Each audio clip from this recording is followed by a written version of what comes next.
وأنا الشيخ منصور واللي يتابعونا من المسلمين والمسلمات والمؤمنين والمؤمنات من أعظم أمانيهم حسن الخاتم، من أعظم أمانيهم حسن الخاتم، من أعظم أمانيهم حسن الخاتم.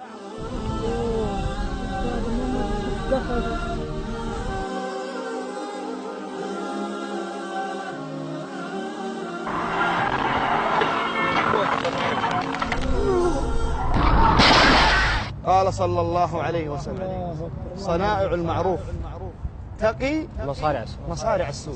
ومن المعروف أن تتصدق على الفقراء والمساكين.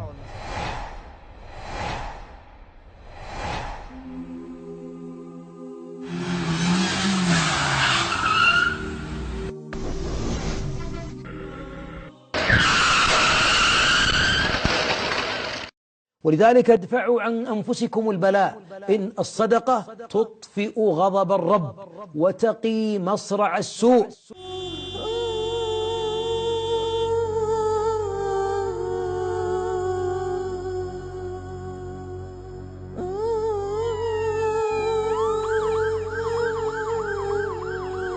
أحبابي، كم طلع ابنك وابني ومسرع ولا مسرع يقول يا أبوي والله مسكت الفرامل بغيت أدخل تحت التريلا.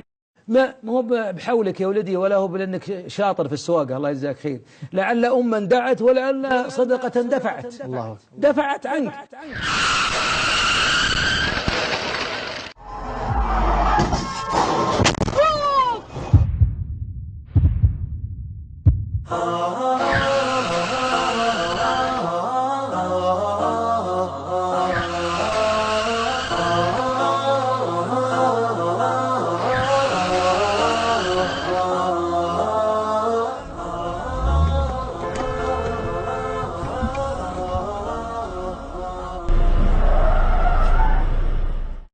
ولذلك يعجبني بعض الشباب يقول أنا أحفظ نفسي في الطريق بعد حفظ الله بالدعاء ثم بالصدقة.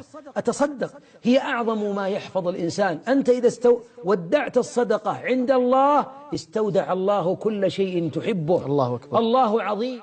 قال صلى الله عليه وسلم: الصدقة تطفئ غضب الرب وتدفع غيبة السوء. فأي فضل أعظم من أن الإنسان يتقي مصارع السوء، ما يأتيه من ذنوب يكفر، يقبل على الله والله راض عنه.